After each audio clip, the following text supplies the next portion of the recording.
Ghostbusters is back with the fifth installment of its franchise, and there's no doubt that the movie looked super promising when the trailer was released.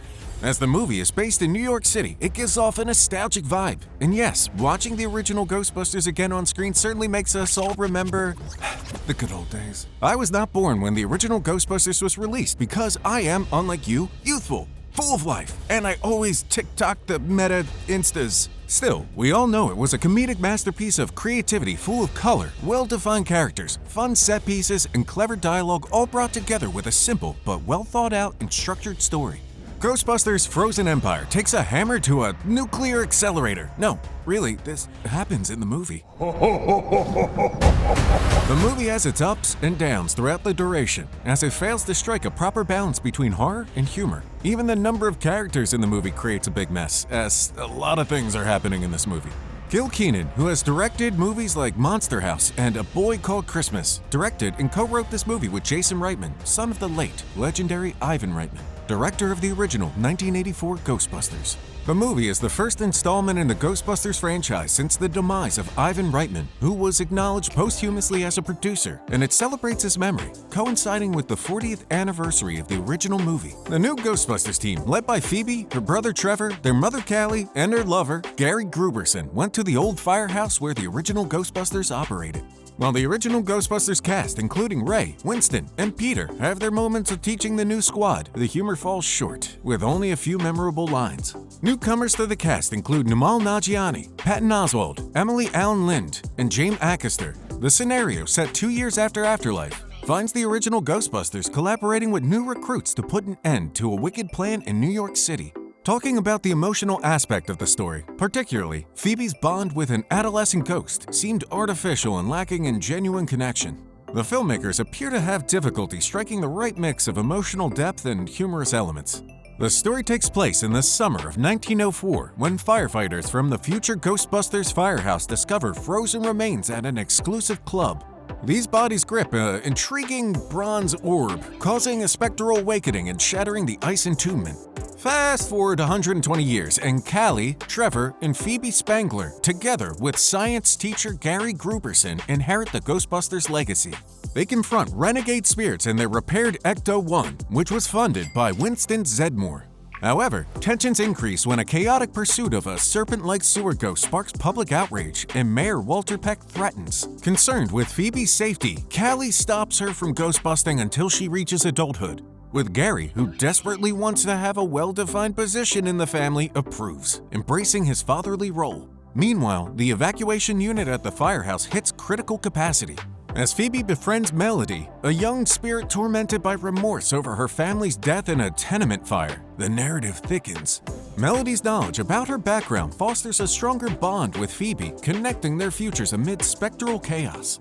Frozen Empire occasionally captures the original magic, or at least tries to. Patton Oswalt makes an interesting cameo as an expert in ancient languages, and he gets the goofy, gee-whiz tone that the film generally lacks. Kumail Nanjiani plays an untrustworthy layabout who tries to sell his late grandmother's antiques, including an ancient brass sphere with symbols that turn out to contain, well, you know how this stuff works. There's a fun scene where our heroes chase a haunted waste bag, and one of the stone lions at the gates of the New York Public Library on 42nd Street comes to life and tries to eat Dan Aykroyd. Wah! The true plot only begins when Kumail Nanjiani's Nadine arrives at Ray's, wanting to pawn some reportedly haunted items for a little cash. Nadine exudes scam artist vibes, and yet one of his trinkets buries the needle in Ray's ancient ghost detector, so he offers $100 for it. Further inquiry reveals it houses a long-imprisoned ancient god who is eager to make good on Ghostbusters Frozen Empire's subtitle. As you can see, this film's plot is quite intricate, and I have yet to mention at least 7 of Frozen Empire's most important characters. Yes, more characters! Including Bill Murray's old-school Ghostbuster, Peter Venkman. Murray appears briefly in Frozen Empire, but he does offer several of the film's few humorous lines. Going back, Melody's sheer presence as a loving specter raises all kinds of concerns about the nature of the afterlife that the film clearly does not want us to consider. Previously, Ghostbusters ghosts were irritants, monsters, and world destroyers that had to be fought at any cost to keep the natural order from being disrupted by supernatural turmoil.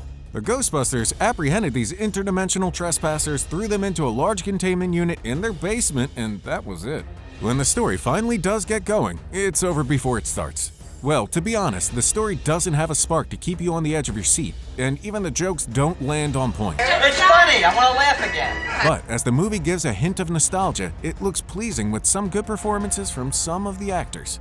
The movie ends with a happy ending, as it always does. It makes it a delightful, if not average movie to watch once in a while if you're having a bad time and you don't want to watch some serious stuff. Ghostbusters: A Frozen Empire is a combination of recognizable allusions to the franchise's heritage and attempts to break new ground. While the film introduces familiar characters and introduces new ones, the balance feels off, with legacy cast and former characters getting little screen time. The combination of humor and horror is present, but it lacks the impact of its predecessors. The film's investigation of new ghost mythology and the connection between Phoebe and Melody is kind of intriguing, but some of the plot twists feel forced. The picture relies largely on nostalgia, but it struggles to establish its personality in the dim light of the original. Yet, all of these faults could have been forgiven if a single joke warranted more than a half-hearted smile. It makes you wonder how far the franchise has fallen. Comparisons to the original Ghostbusters film reveal an absence of noteworthy action sequences and gags. While the film avoids severe flaws, it also lacks moments that truly engage viewers. Despite its flaws, Ghostbusters: A Frozen Empire retains a sense of charm, with hints of possibility that leave viewers hoping for a more creative sequel. I am very curious to hear from you guys about the movie in the comments below. Which part do you guys feel is overstretched, and where should they provide more screen time to a particular actor? With that being said, let's wrap this up, and don't forget to subscribe to the channel for more such videos. Also, hit the bell icon for more regular updates. Thanks for watching. See you all in the next one.